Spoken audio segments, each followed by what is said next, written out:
चक्रवाती तूफान यास बुधवार को देश के पूर्वी तटों से टकराया था। चक्रवात के दौरान 145 किलोमीटर प्रति घंटे की रफ्तार से तूफानी हवाएं चली। इस तूफान से भारी तबाही देखने को मिली। यास के कारण उड़ीसा, पश्चिम बंगाल और झारखंड में तबाही मची है। तीनों ही राज्यों में 21 लाख से अधिक लोगों को सुरक्षित स्थानों पर पहुंचाया गया है। उड़ीसा के बालासोर और भद्रक जिलों में 128 गांवों में पानी भर गया है। मुख्यमंत्री नवीन पटनायक ने इन गांवों के लिए 7 दिनों तक राहत पहुंचाने की घोषणा की है।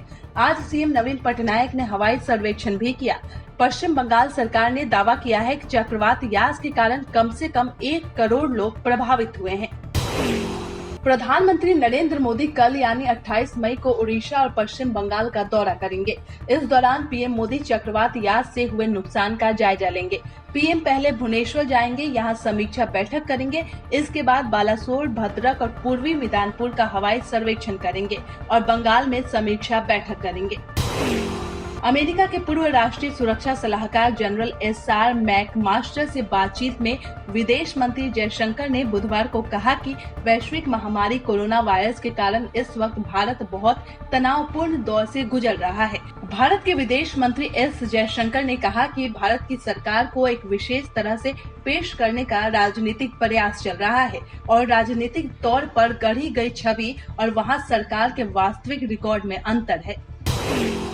दुनिया भर के विशेषज्ञों ने चेतावनी दी है कि भारत में कोरोना की तीसरी लहर आनी तय है और इसका सबसे ज्यादा असर बच्चों पर होने वाला है। इसी डर से राज्यों ने अभी से इसके लिए तैयारियां शुरू कर दी हैं। राज्य अस्पतालों में बच्चों के लिए बेड की संख्या बढ़ाने में लगे हैं।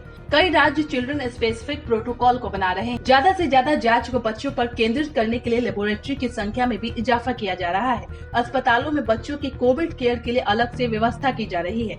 ज्यादातर ध्यान 12 साल से कम उम्र के बच्चों पर होगी। इसके लिए अलग से प्रोटोकॉल की बारीकियां हेल्थ कर्मियों को समझाई जा रही है। राज्य अतिरिक्त ऑक्सीजन प्लांट लगाने में भी जुटी हुई है। राष्ट्रीय राजधानी दिल्ली में कोरोना संक्रमण दर 1.53% पर पहुंच गई है। ये 24 मार्च के बाद सबसे कम है। स्वास्थ्य विभाग के मुताबिक पिछले 24 घंटे में 1072 लोगों में कोरोना की पुष्टि हुई है। 30 मार्च के बाद ये एक दिन में सबसे कम केस है। स्वास्थ्य विभाग ने बताया है कि आज 117 मरीजों की कोरोना से मौत हुई है। इतने ही समय में 3725 मरीज ठीक हुए हैं। दिल्ली में अब तक 14,22,549 लोग कोरोना से संक्रमित हुए हैं और इनमें से 13,82,359 मरीज ठीक हुए हैं और 23,812 मरीजों की मौत हुई है। कोरोना संकट के बीच स्वास्थ्य मंत्रालय ने कहा है कि देश में कोरोना से ठीक होने की दर बढ़ी है और रिकवरी रेट बढ़कर 90% हो गया है। 24 राज्यों में केस घट रहे हैं। इस बीच डॉक्टर VK पॉल ने कहा है कि दूसरी डोज में अगर अलग वैक्सीन लग जाए तो चिंता की बात नहीं है। उत्तर प्रदेश में एक शख्स को गलती से 2 अलग अलग वैक्सीन लग जाने को लेकर VK पॉल ने कहा है कि हमारा प्रोटोकॉल स्पष्ट है कि दिए गए दोनों डोज एक ही वैक्सीन की होनी चाहिए। इस मामले की जाँच होनी चाहिए। अगर ऐसा हुआ भी है तो ये चिंता का विषय नहीं होना चाहिए।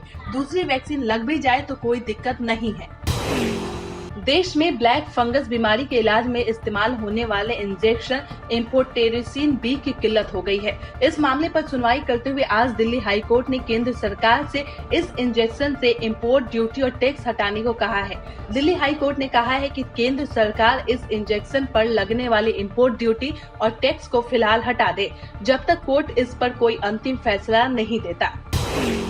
स्वास्थ्य मंत्रालय के ताजा आंकड़ों के अनुसार पिछले 24 घंटों में 2,11,298 नए कोरोना केस आए और 3,847 संक्रमितों की जान चली गई। वहीं 2,83,135 लोग कोरोना से ठीक भी हुए हैं, यानी कि बीते दिन 75,684 एक्टिव केस कम हो गए। इसके साथ ही कुल कोरोना के केस बढ़कर 2,73,69,000 हो गए हैं। कुल ठीक हो चुके मरीजों की संख्या 2,46,33,991 हो गई है।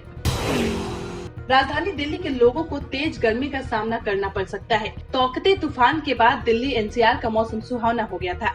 यहाँ पर रिकॉर्ड बारिश भी दर्ज की गई थी, मगर पिछले 3 दिनों से यहाँ दिन में तेज धूप के साथ रात में गर्मी का एहसास हो रहा है।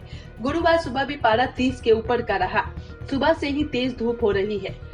बुधवार को दिल्ली का तापमान 40 डिग्री सेल्सियस पार कर गया। मई महीने में पहली बार पारा 40 के पार हुआ था। मौसम विभाग के अनुसार शुक्रवार से यहाँ गर्मी में मामूली राहत मिलने की संभावना है। वहीं जून की शुरुआत भी हल्की बारिश से होने की संभावना है। ओडिशा और पश्चिम बंगाल में यास तूफान तबाही मचाने के बाद बुधवार रात झारखंड में प्रवेश किया, जिसके बाद से तूफान यास का असर झारखंड में साफ दिख रहा है। झारखंड में कई जगहों पर भारी बारिश हो रही है और राज्य की नदियां भारी बारिश से उफान पर है। लातेहार की एक नदी में तो इतना पानी उफना कि गाड़ियां फंस गई। गाड़ी पर सवार लोगों ने किसी तरह नदी में कूदकर अपनी जान बचाई। राज्य के ज्यादातर हिस्सों में अभी भी बारिश जारी है। सब्सक्राइब करें पर्यावरण पोस्ट।